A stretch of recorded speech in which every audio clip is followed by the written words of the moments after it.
You know, one of those days when you just feel like shit and you look like crap and you try to add more and more makeup just to make the situation better, but you actually do worse.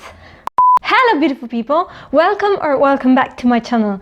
Today we're talking about a very predictable, I guess, topic, which is football. When it comes to Italy, it's no surprise that one of the first pictures that come to your mind are people playing football, and there's a reason for that. Also, my brother really helped me out with this video because he gave me lots and lots of information about football. So yeah, thanks brother for that, you know. But let's start with the first section of the video.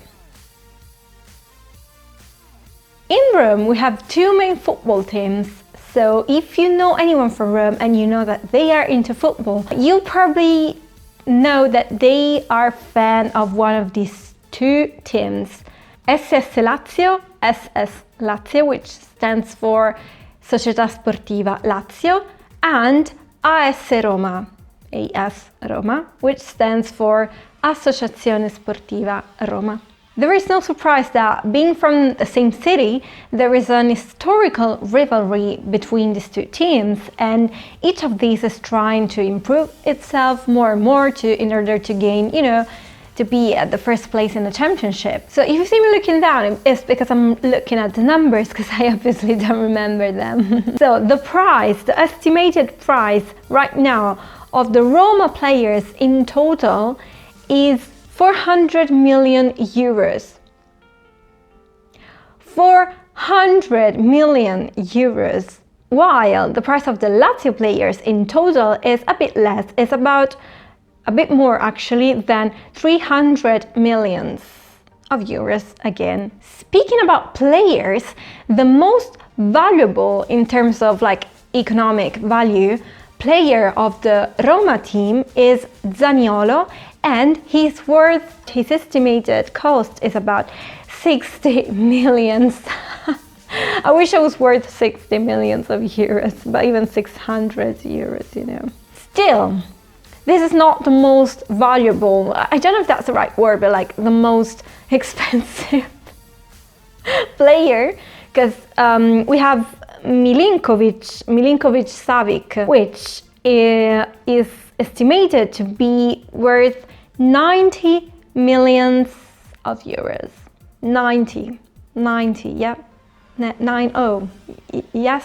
So sorry if this like rocking chair moves every now and then. I'm trying to be still, but it's not easy. As I said, football is everywhere, no matter how hard you try to escape from it. If you come to Italy, it's like you can't. There's no way. My boyfriend, my father, my brother, all of my relatives, all of my friends, well, not all of them, but most of my friends are into football. So if there's a match on Sunday, guess what Sunday will be all about? So since you're born, especially if you're born in a football fan family, you're gonna become a fan of the football team which either your mom or your father is fan of. So usually for little guys I guess it's the father, because usually fathers and males in general, this is like a very generic sentence, but usually guys are more into football than girls.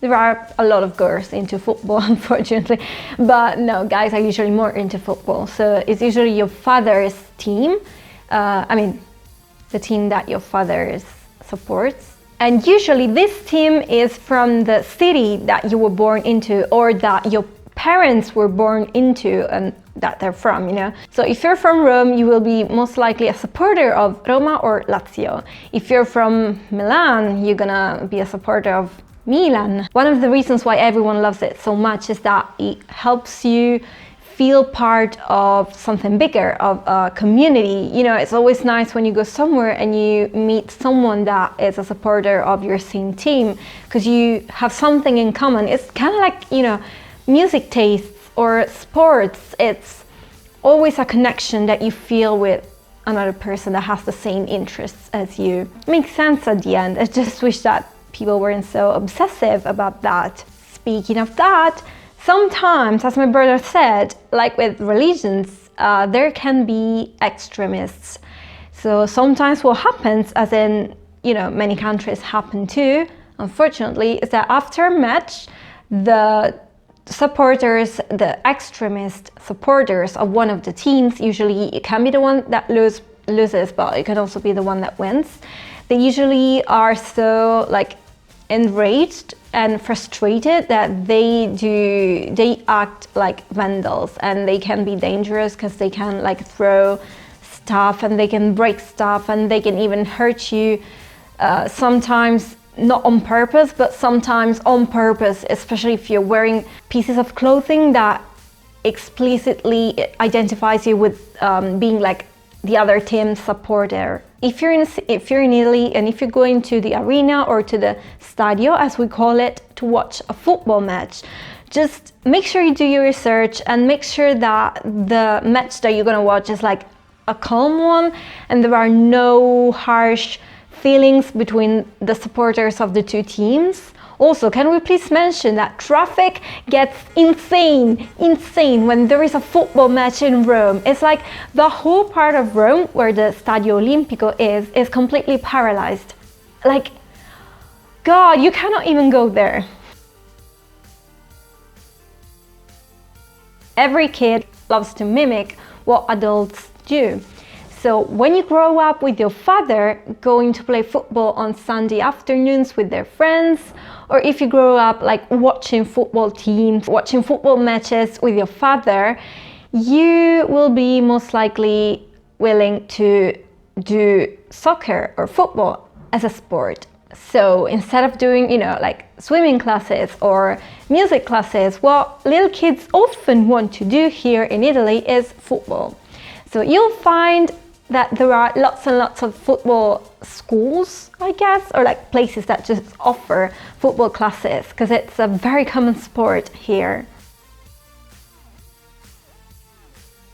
So, fantasy football, which is called Fantacalcio in Italy, which is kind of a cute name, but when you understand what it is, which is actually gambling, it's not that nice. To me, in the past few years in Italy, this whole thing of fantasy football really spread, I guess, which I don't know why. I don't get why in the past few years it happened, but yeah, it's just basically what it is that you gather around usually with your friends, and it can be a group of people that goes between 4 and 20 people, and you put a certain amount of money. So you do an auction to buy your football players that will form your team. So the goal of the game is that after you bought your football players, you have to obviously collect more and more points in order to be the first one amongst your friends, amongst this group of people. So what you win is obviously the money that you bet initially. So the amount of money that you all put, that every person puts on the table at the beginning, is the money that you're gonna win. This it's obviously an incentive for you to watch football matches. So even if it's not your team, even if it's not the team you support, you're gonna be glued to the TV or to the whatever it is that you're using to watch your matches, and yeah, just hoping that your player scores and hoping that you don't lose your money. Okay guys, that was all I wanted to tell you about football. So let me know if you're curious about something else that I didn't mention, and if you want to know something about football, just leave me questions in the comments down below and I'll try to get my brother to answer them. Let me know if you watch football, if you watch Italian football, and if you're a supporter of any team. I'll see you very soon with another video. Ciao! It's important for me to mention my very traditional Italian hairdo that I'm wearing right now, which is called "I'm too lazy to do anything with my hair, so I'm just gonna stick a hairpin in it."